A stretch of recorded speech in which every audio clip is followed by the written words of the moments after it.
Welcome to Pub Natter, where we record each episode in a different pub in Rutland, the smallest county in England. In each episode, your hosts, Tim and Justin, give a voice to the landlords and landladies and a special guest with a specific area of interest or expertise. We hope you enjoy our chats and it encourages you to go and explore our little county and all it has to offer. Like the motto says, there is much in little. We are hosted by Lammie inside the vaults in Uppingham, and our special guest is Tim Sexton, the Senior Species Recording Officer of the Leicestershire and Rutland Wildlife Trust. When rain stops play, it's time for some pub natter. So we're in a rather noisy vault in Uppingham, Rutland, and I'm with Justin, of course. Evening. And Lammie, who works at the vaults. Yeah. And Tim Sexton. Now, I need to get this right. You're an entomologist and you're the Senior Species Recording Officer for Rutland and Leicester Wildlife Trust. Close. You got most of it right. Rutland Water Nature Reserve, and it's Leicestershire and Rutland Wildlife Trust. Oh, God. I'll give you a 9 out of 10. Okay. He's actually given you a bit of a cue. I mean, it's written on his shirt. I couldn't be enough logoed up, really, to be honest. Well, I think the Rutland should come first anyway. Of course. It's the most Even Keir important Starmer part. can read out loud. Yeah. So, first of all, we're drinking some amazing beer. We're really lucky that they've got Baker's Dozen Electric Landlady on, and unfortunately you're driving. Yeah, so low alcohol for me. Well, lowish. Lowish. Cool. And Lammie, what are you drinking? What's that? Lime and soda at the moment, but later on I'll definitely be having a electric landlady. Good. So shout out to Jill and Dean at Baker's Dozen Brewery. Yeah, Julie will be thrilled because I had Electric Landlady at Christmas and it didn't necessarily agree with me. Probably I wasn't as well behaved as I sometimes should be. So Was that the beer or the quantity of the beer? the quantity of the beer, without a shadow of a doubt. Yeah. So cut me off. So let's kick off with Lammie. First of all, tell us about yourself. Where are you originally from this area? Yes, I was born and bred in Rutland. All right. Family farmed over at Stoke Dry, and so I went to school in Uppingham Primary School, secondary, and then went off to university. Studied, and I did come back to the area after that. So I've sort of always been around, sort of that. So tell us about the vaults. The vaults, what general history of it? Yeah. Sort of Yeah. thing. Well, it's obviously we're situated just on one end of the marketplace, so quite prominent. The history, going back as much as I do know it, I'd say the recent history, the big part would be the Pearsons, who bought it in early 1960s, and then the son John Pearson, or Pancho as he was known and is known, I should say. I think I know Pancho. Is he quite short? Quite short, yes. Yeah, a golfer. Very good sportsman. He used to, golfer, Leicestershire Seconds cricket, and Pancho, because he was, so we say, not tall and a big handlebar moustache. But he was a landlord here for 41 years, and during that time it did go in a bit of change. I was talking to him the other week, because it had always been known as the Vaults, but before, when his family got it, it used to go under the name on the licence as the Duke of Wellington. So it's always been known. If you talk to anyone around the town, no one's ever, if I'd heard it, referred to it as the Duke of Wellington. But in the 60s when they got it, it was known as the Vaults. And then he was saying, I think it was in 1980s, they actually changed it on the licence as well, so that comes to the Vaults. Originally, we're in a sort of a step-down area in a seat, and the main bar just up to us. Yeah. There's a large, sort of thick wall just there, and from the wall through to the bar was the vault, so that was the pub. Up until 1980, when then this extra section down in the corner was bought by Pancho, and they opened it up to create sort of the floor and the space we have now, which is called the vault. So what was this before? It was, I think, different shops, different guises. Okay. But we did find a picture, actually, just behind you. If you got blown up from the internet, it was the White Swan. Oh, okay. Where we are was the White Swan. It got lost for many years. I couldn't say when it changed to a shop, but then 1980, they Pancho got it and put it all part of the vaults. And there's say he was a good cricketer. He got on the wall just at the other side of the pub. Nice picture of him grinning wildly with David Gower opening the pub. Oh, wow. Extension. So that sort of took it up, and Pancho had it to the early 2000s, where he then sold it, and I think it had one or two owners before Robert Wills bought it in 2011, and it's been in the Wills family since. Cool, thank you for that. I mean, it comes across as being a really old building. I think the building's 17th century. Oh, wow. But I've not been able to find out very much more than that. It's a strange name because you expect the vaults to be like a cellar or a tunnel or something. Apparently there are tunnels and cellars underneath a lot of these buildings, but a lot of them are bricked up. Do you know anything about that? Yes, well, I think the vaults, it's down in the cellar. We do have sort of vaults, massive slate stacks sort of on a shelf, which you could put kegs of 10 9-gallon kegs up there, no problem. But the cellar does extend from the pub out to the edge of the pavement, and I've had a look and I can't find any brickworks which suggest there's one further out, but the Falcon Hotel cellar, that's been bricked up, and that comes out further into the road.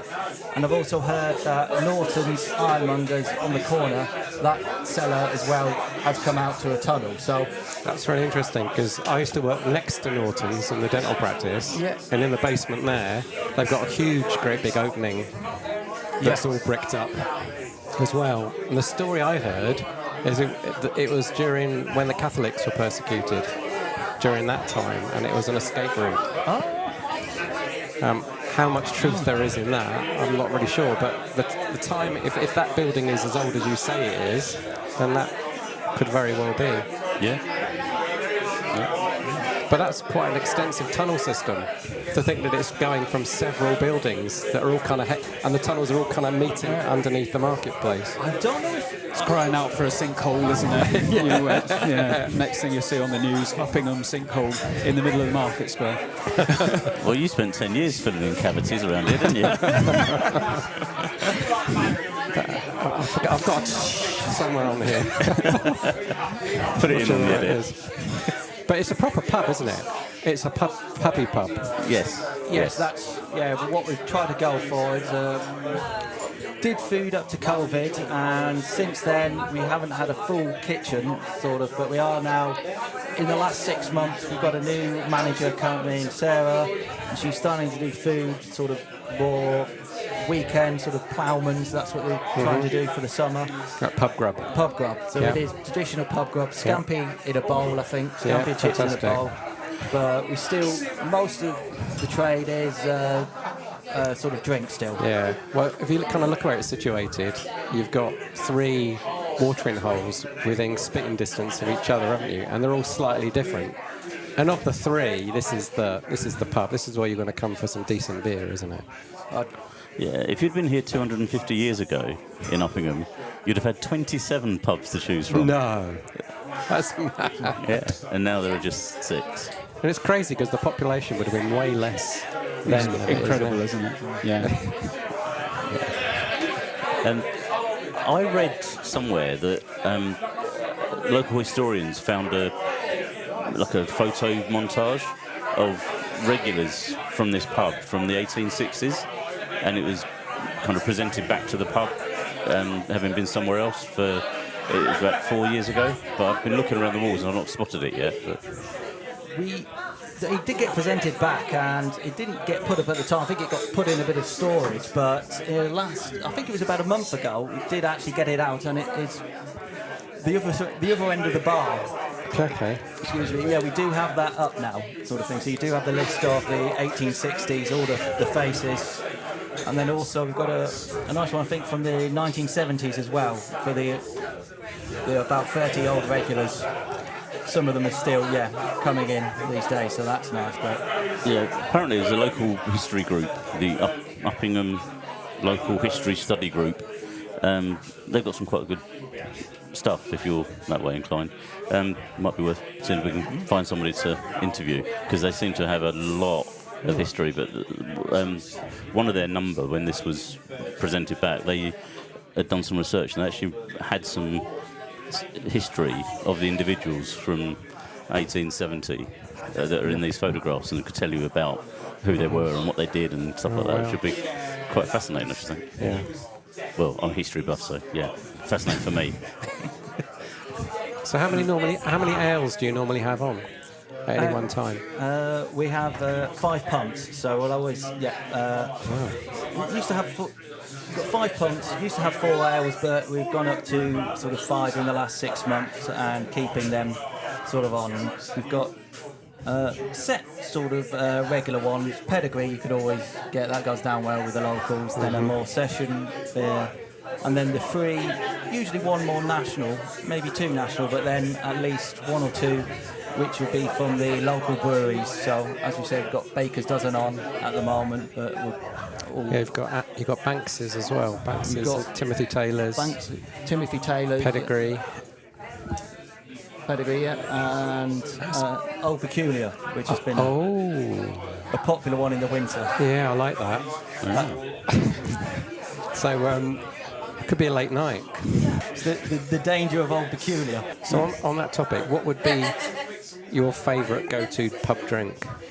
It is real ales, really, to be honest. I don't originate from Nottingham, but I live in Nottingham and have been for the last 20-odd years now. And, Castle Rock Breweries do a beer called Screech Owl, and it's absolutely, sublime. 5.2%, and but you can drink lots of it and not wake up with a fuzzy head the next morning. I've tasted it. They sell it in the King's Head in Leicester. It's nice absolutely brilliant. It got best at the beer festival in Nottingham. It got the best beer on for a number of years running.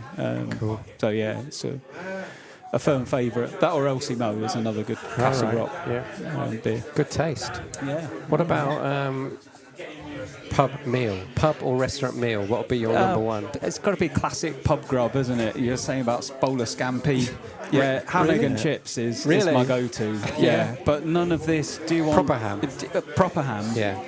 But the most annoying thing about ordering ham, egg and chips in a pub is where they ask you, do you want pineapple or an egg? No. Pineapple does not belong. Well, there's no or. It's both or nothing, I'm afraid. It's like the pineapple, the sweetness, it counteracts the saltiness of the ham, and the egg is for dunking your chips. You can't dunk your chips in a bit of pineapple, so you've got to have both, surely. I've got this thing about pineapple and pizza. Pizza, pineapple thing. I would have pineapple with gammon. I wouldn't dream of having pineapple with cold ham. It goes well with everything, a bit of pineapple. Even pizza. No way. And what is it with ham? I was beginning to like it's brilliant. Oh, there we go. Ham, no, a bit of mustard. Bit of mustard, yeah. I'm very much for the mustard rather than the pineapple. Wow. There we go. Keep it in the salad. I'm with you on the ham, egg and chips, as long as it's proper ham. Yeah, that or a decent pie. If it's a homemade pie, I think pub pie, is got to be. There's a lot of good pies around here. Really? Yeah. Well, you're in pie country. Not a fan of the pie. Not a fan of the pie? No, not a big fan of pastry, generally. Really? I like a nice crusty Do you have a pastry. strong feeling about whether a pie should have a body or because sometimes you get a pie that's in a dish, but there's just a pie crust, not but a nothing pie. in the dish. The best, thing, And the best thing about a pie is the soggy bottom, right? Yeah. Surely Yeah. the soft, soggy pastry at the Yeah. bottom of a pie is the best bit. I'll I've scrape got all the some- meat off just to get to that bit. That's a casserole. Yeah, with the just I've got having some just friends. having a lid Yeah. on a bit of meat or vegetarian options. You'd I'm like sure my are cousin available. because he feels very, very strongly.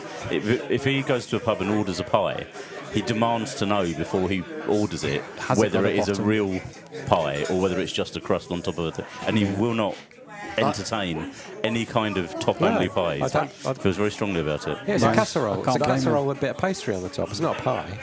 That's quite right. I was going Yeah. to say, doing waitering, I would respect someone who wants to know if it's short crust or puff pastry. Yeah. And Yeah, I don't have an opinion because I don't like pie. Shout out to June from June's Farm, who makes the best pies in Rutland. Yeah, I'm making an exception for pork pies. I like those. Yeah. Yeah, but they're a bit different, aren't they? They're incredible. Do you like lots of jelly in your pork pie or not a lot of jelly? Enough, but I don't like the thing to be filled with jelly, and I don't like them to be filled with fresh air. Yeah. Okay. And the ones we get from June's are they're literally handmade, and she decides on a Monday how many she's going to make, and when they're gone, they're gone. Yeah, I pass through Melton Mowbray every day on my way to and from work, but I've never been able to work out the opening times for the old pork pie shop. Oh, yeah. But I'd love to get a pork pie from there, proper. They do two. One for the they do one that they make in house, and they do one that's made for them. Right. So make sure you get the right one. I think it's the red wrapping is the one that's Okay. made in house. Yeah, but every time I go past, it's closed. So it's Brooksby. Brooksby's. Yeah, okay. Make really good pork pies as well. Lammie, have you I was drink? going to say also, shout out to the town. We've got Colpin's Family Butchers Yes, as well. Very yes. good pork pies. Nice. And Yes, also yes. Nelson's as well. And in Oakham, Leeson's, who always seem to win the best pork pie award, don't they? Leeson's do some very good pork Yeah. pies. They're Yeah. expensive, but they're really good. Yeah. Yeah, that's serious competition, judging the best pork pie around this area. It sounds like a great job, I know, doesn't it? I mean, I want to do that. I'll volunteer. I hope they're looking for what do you volunteers. have to do to get that gig? Yeah, we should do our own. Well, Anyway, we could have done Lammie. the cricket last year. We had about 20 between us, didn't we? Yeah, God. But don't go there. Favourite drink? I'd say real ale. That's real what ale. I'd have out. I would probably actually say Electric Landlady for that sort of type, and then also Bass. I do like, if you see a nice pint of Bass on, I'll drink that. Oh, yeah. Yeah, Bass has been around a long Do time, they still hasn't make it? that? They do, yeah, they Yeah. still make it. It's Yeah. not as... I just think of Alf Garnett when people talk about Bass. It just No, seems to be it's- frozen in the 70s like Double Diamond for me. I don't know Afghani, but no, I know Bass. Hofmeister or something like that. Sorry? Hofmeister, Pilsner, it's like in that era, wasn't it? For most of the 1980s, I was known as the Hofmeister Bear because you Follow can't the see bear? it now, but I'm as people know, I'm a bit vertically challenged, and I have got a bit of a bounce when I walk, and so everybody used to just call me George. Nice. So I was quite glad when Hofmeister fell out of fashion because it went with it. So, food. If I'm out, I'll probably go for a nice steak. Steak. Steak, yes. So what are you having with your steak? Black peppercorn sauce, and then the chips, and then maybe a bit of mustard as well on the side, and some onion rings. And I think that's and a bit of salad just for my 1 of 5 a week sort of thing. Yeah. Make it up. Fried egg? Not fried egg, no. No, That's a bit too much. That is. Does the mustard count as a veg? Technically. 1 of 5. Yeah, I'd Well, say peppercorn so. sauce Yeah. mustard as well. Yeah, that's Yeah. 2. Yeah. So, And the do you- beer that goes with it, there's hops in that. So Perfect. you're halfway there. Tick all the boxes. So do you have it incinerated, or do you like a heartbeat, or somewhere in between? I would have medium rare to rare. I would say I'll go for. A little bit of blood. Little bit of blood. Yeah. You can't have a. Yeah. Having worked, as I say, in hospitality, if it's a nice piece of meat and if you're in a good pub with a good chef, they will be very upset if they get a check through saying medium or medium to well done sort of thing. So if it's a good pub, if it's good meat, I would always say medium rare, have it the most done, but rare as well. Unless you're in France. Because if you ask for it medium rare in France, a good vet will save it. Checking for a pulse. Yeah, I'm with you on that. I like it a little bit of blood. Yeah. Yeah. The more you cook meat, the more you lose the flavour. Just get that nice iron taste, don't you? Yeah. But it's hard to get it right. To get it just a little bit bloody, pink in the middle, but without it being cold in the middle, is a skill. It's an art. Yeah. Fantastic. I'm hungry now. I've just had dinner. So, Tim, let's talk to Tim. Well, just before we do that, Okay. I've never been to Uppingham before. Having lived in Oakham for 27 years, this is the first time I've actually been to a pub in Uppingham. I've driven through it 1,000 times. It's the first time I've ever actually Can you believe been that? here. Right, that is. It's just awkward to park. Yeah. The last time I came here and stopped in the town, Summerfield was still here. Summerfield. That's how long ago it was. Crikey, was that in the town centre as well? Yeah. Oh, wow, that must be about 27 years, yes. It was a long, long time ago. So, yeah, it's a new experience for me. So I did a little bit of reading about Uppingham. I couldn't find out very much. But obviously the big claim to fame is the school. And there have been quite a few famous alumni who have gone through the school. Do you know any of them? Well, Ron Atkinson, if I believe. Yeah. If that's correct. This is Rowan Atkinson, not Ron Atkinson. My My youngest once got them pronunciation. confused. My eldest, sorry, once got them confused. He thought that Ron Atkinson did the racist abuse before he did Blackadder. Didn't half the Blackadder cast come from Uppingham School? Stephen Fry did as Yeah, well. yeah. Yeah. One that came as a complete surprise to me, Hugh Jackman. Wow. I thought it was Aussie. Yeah, so Yeah. did I. So Incredible. Wolverine. Who knew? Who'd have thought it? And the one that I did know isn't on the school website, which is Johnny Vaughan. Because I think he's a bit of a bad boy. Well, he likes to pretend he's a bad boy, but yeah, I've heard that from Uppingham. Yeah, definitely Johnny Vaughan went. And the other thing I found out, I couldn't find out much, but it would be interest to you as a former RAF man. The Ibrook Reservoir just up the road was where they did the last practice runs for the Dam Busters raid. Busters, yeah. Don't you remember I had an argument?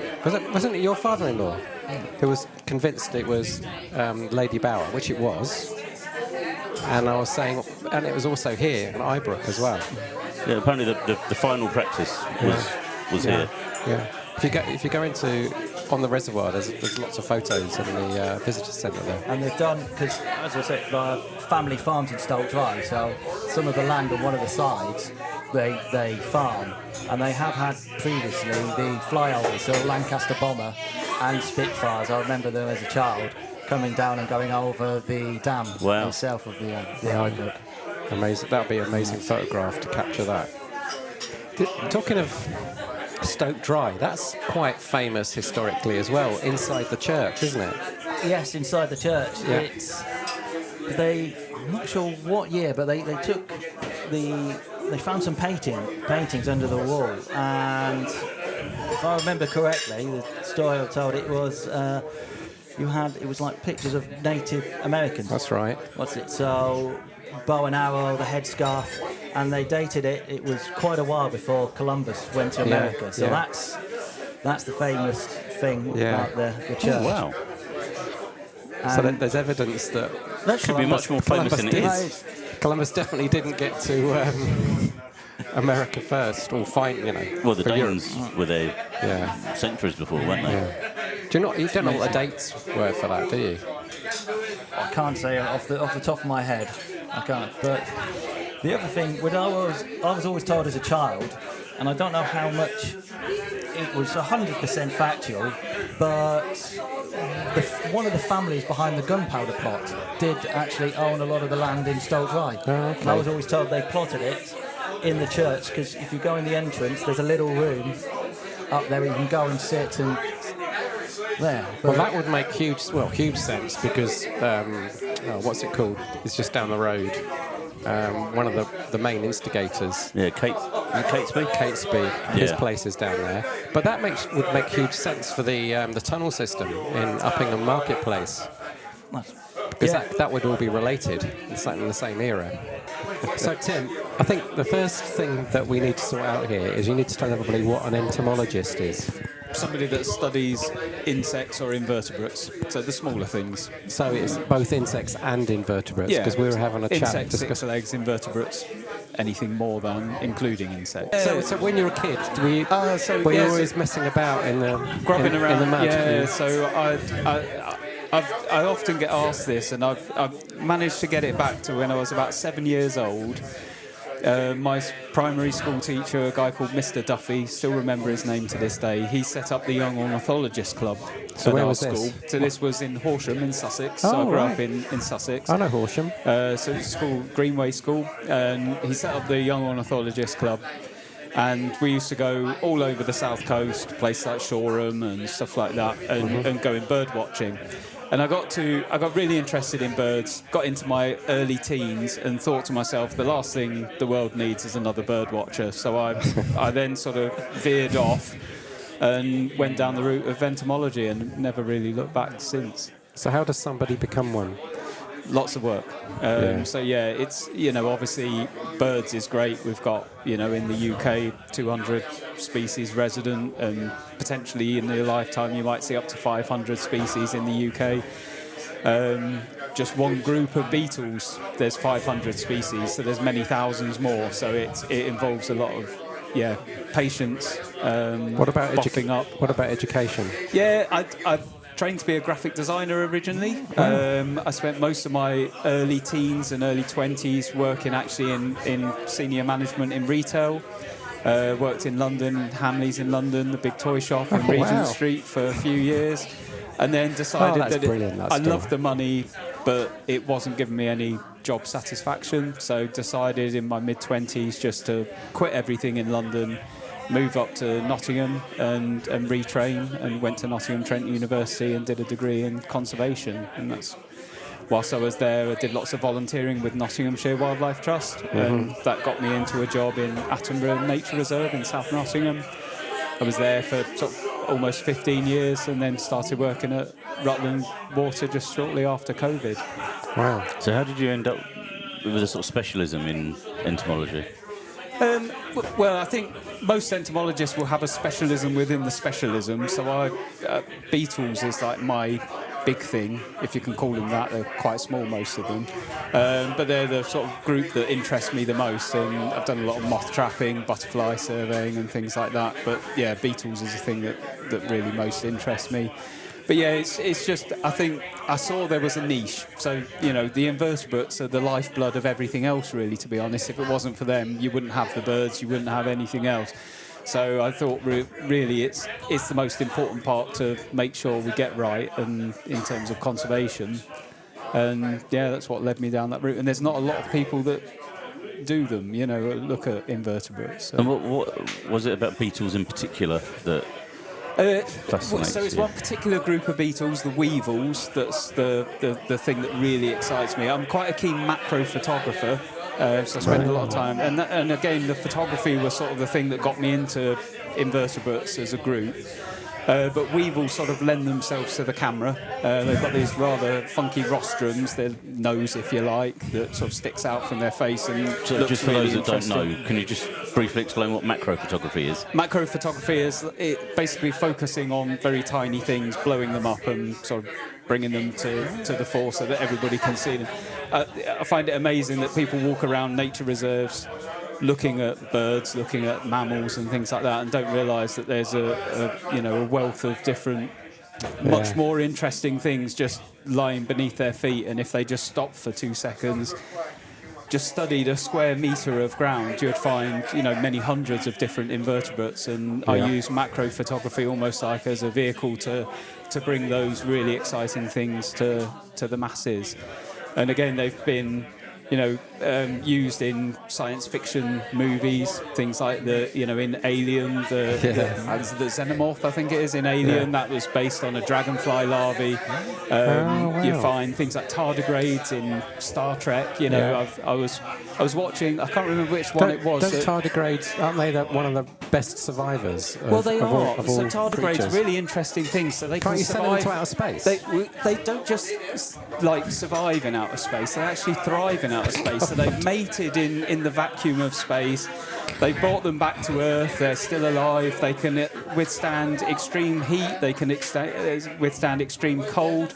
But when you're reading about how to study tardigrades, you get a piece of moss off the roof, like a bit of cushion moss. You soak it in water, and then you take a little pipette after about 24 hours. You take a bit of the water out, you put it on a little microscope slide, stick it under the microscope, and look for these tardigrades. But they specify that you mustn't use tap water because that kills tardigrades. So the very thing that keeps us alive is the thing that actually kills tardigrades. I've absolutely no idea whether it's the chlorine in it. I've absolutely no idea whatsoever. But every book you read about studying tardigrades, they'll say use spring water or rainwater to rehydrate the tardigrades because tap water will kill them. Don't you find that rather ironic? I find it bizarre. That we actually drink tap water. I find it quite comforting because if they ever evolved to the size of spaniels, I mean, we'd all be... Just spray them with the water gun with just tap spray them water. with water, we'd be fine. I mean, you couldn't use Rutland water because they use like spring water in taps here, don't they? Where I'm from in Nottingham, it's like... yeah. So a tardigrade is a beetle? Tardigrade isn't a beetle, it is an invertebrate. Yeah, a very small one. Yeah. Wow, that's amazing. So what can we learn from them? Well, so we can learn everything about beetles. So the thing I like about beetles is that they fulfill pretty much every niche. They can be pollinators, they can be recyclers, they're predators, they prey for other things. Composters, yes. There's a guy, Richard Jones, who's like one of the leading coleopterists, is what you call a professional person that studies beetles. And he wrote a new naturalist book about beetles, and in there he says that if alien life forms were going to come to Earth and they wanted to find out in limited time and resource how life on Earth operates, all they need to do is study beetles and dismiss everything else as sampling error.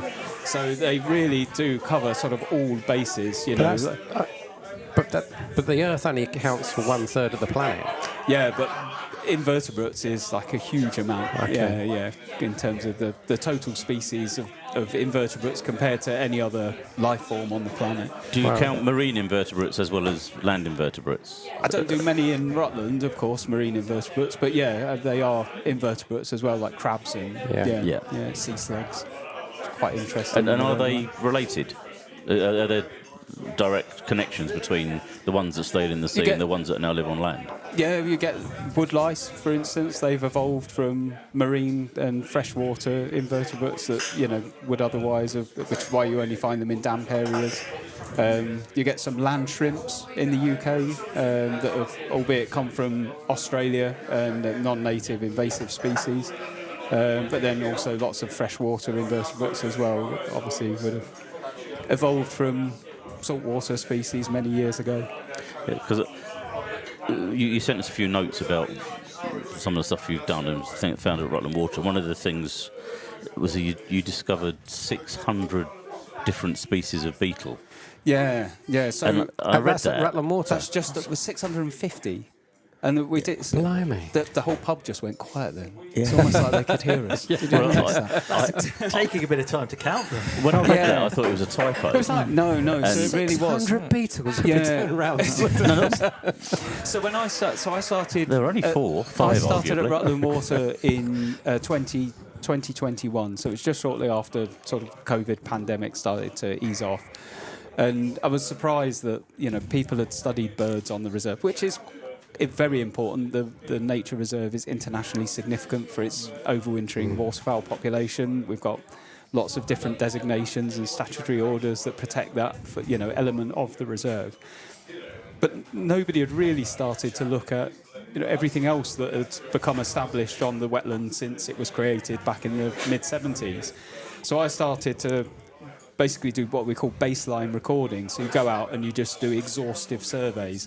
So we did for the beetle survey over 2 years, we just did 8 visits out onto the reserve, spending all day just looking for beetles and recording beetles. How do you look for a beetle?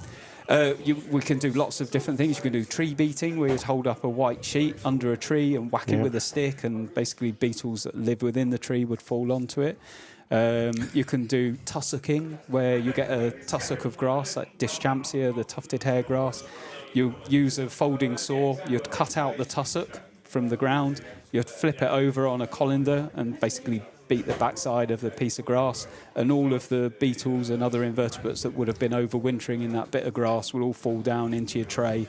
And again, you just sample them and record all the different species. Go through dung, that's quite a classic way of finding dung beetles and other species. So you just get a glove, dig into a bit of cow dung somewhere in the field. Nice. It's probably one of my favourite sampling methods. Sweep netting, just sweeping around, or vacuum sampling has become quite popular. So those like leaf blowers, you can actually turn them the other way round so they suck instead of blow. And if you stick a pair of tights in the nozzle, you just go around a meadow and suck up basically all the invertebrates that were living quite happily in the grass, until I come along with my vacuum sampler and go. And it was very effective, 8 visits and 650 species. And out of there, 70, 80 or so were, I would say, nationally important. We probably had about 20 or 30 species that had never been recorded in Leicestershire or Rutland in the recording area. And what sort of size are these? I mean, are they big as your thumbnail or? So they range from anything from 0.3 millimetres is the smallest one we've recorded at Rutland. So we had. How do you even know you found that? With great difficulty. So this was on a species of fungus, a bracket fungus that I found on some willow. I didn't recognise the actual species of fungus, so I took a small sample back to look at the spores and identify it back at the volunteer training centre where I'm based. Put it under the microscope, and I noticed these tiny beetles crawling in and out of the pores on the bottom of this fungus.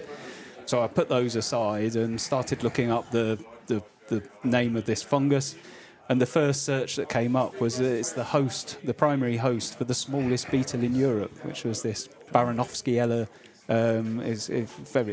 Baranowskiella instromi was its name. So it only has a Latin name, very long Latin name. But it's just almost incomprehensible. You couldn't see it with the naked eye, so even with a hand lens, I couldn't see it. It had to be under the microscope. Has it still got the basic structure of an insect? Yeah, wing as a beetle, as you'd imagine, head, this hardened thorax, abdomen, the whole 6 legs. 6 legs. It feeds on the spores of this particular fungus, and the spores are just about 2 or 3 microns across. Where do they come up with the names for it? Because he sounds like a Russian novelist. It does. Baranowskiella. Yeah. So Latin names. So we could do a whole hour on Latin names, really, to be honest. But it would typically be very descriptive. No, we couldn't. I think we could. Yeah. So my favourite scientific name of any species is not actually a beetle. It's a true bug that feeds on oak, and it's called Dryophyllochlorus flavor-quadrimaculatus, and it's got exactly the same number of syllables as Supercalifragilisticexpialidocious, which is actually how I remember it. But if you break it down into the different parts, Dryos is Greek for oak, Phylos is loving, chorus refers to the seed, so it feeds on the seeds of oak or the acorns, and then Flavor quadrimaculatus is flavus, which is yellow, quadra for maculatus is spotted, so it's got 4 yellow spots on its back. So they're very descriptive. Then you get some entomologists or naturalists that name things after famous people. David Attenborough's got quite a few species named after him. Wow. So Attenborough. Arnold Schwarzenegger's got a beetle named after him. Beyonce's got a fly with a big golden bottom named after her. So it's becoming quite a sort of popular thing to name species after famous people. But otherwise they're just very descriptive. Yeah. So we veered off from the small beetle, haven't we? So we've gone off on a bit of a tangent. We've got the tiny beetle. And how big's a big beetle? A big beetle, so there's a longhorn beetle, Aromia moscata, or the musk beetle, which is probably about 1.5 inches, 2 inches long. Is that what we would know as a stag beetle, or is that a separate? We don't get we get 2 species of stag beetle in Rutland, but we don't get the stag beetle, which is the one that you probably commonly see down in London. You don't get this far north, but we get the lesser stag beetle, which is still quite big. It's about, I would say, 3/4 of an inch to an inch in length. And then we also get the rhinoceros beetle, which is much smaller, but it's another species thought of they stag only- beetle, and it's got like a rhino horn. Yeah, I thought they Yeah. only came from like Africa or somewhere like that. Yeah, it's amazing. Yeah, like I say, some of these, incredible glowworm, for instance, that's a beetle that we get in Rutland in really good numbers. So we've got a number of sites across the county, and it's probably the furthest north we get a real large population of glowworms. Wow. I went all the way to New Zealand to see glowworms, and I could have gone to Rutland Water. Barradon, the village of Barradon's really good. So there's some grassland verges that are protected there, and there's got really good glowworm population. Ketton Quarries, one of our nature reserves, and then Burley Wood, which is a SSSI ancient woodland, which is just across the road from Rutland Water, is another really good population. So I was surveying that last summer, and we had about 450 individuals, females, glowing during the summer period. Is it the blue colour that? It's like a green LED, I would say, is probably the closest you get it to. And it's only the female that glows. The males can glow, but they choose not to. The larvae glow to a degree, but it's the females that glow to attract a mate. And the female's flightless, so it looks like a larva of a beetle.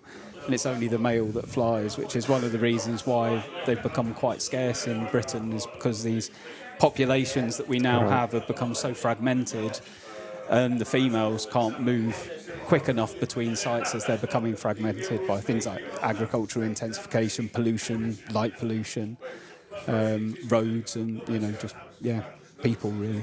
Well, when I saw the 600 species number, I said, I figured it was a typo because it just seemed too big a number.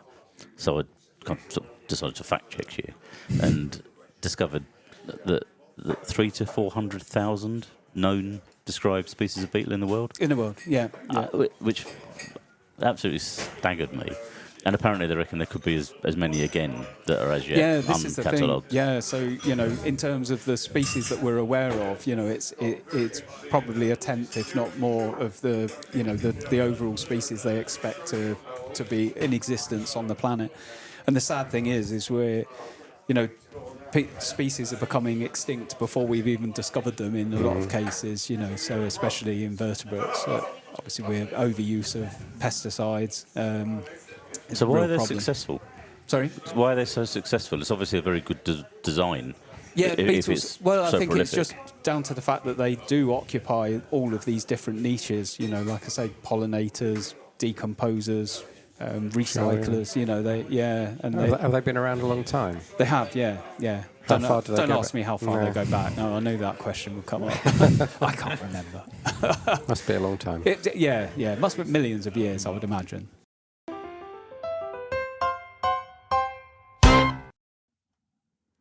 We hope you enjoyed listening to this pub natter.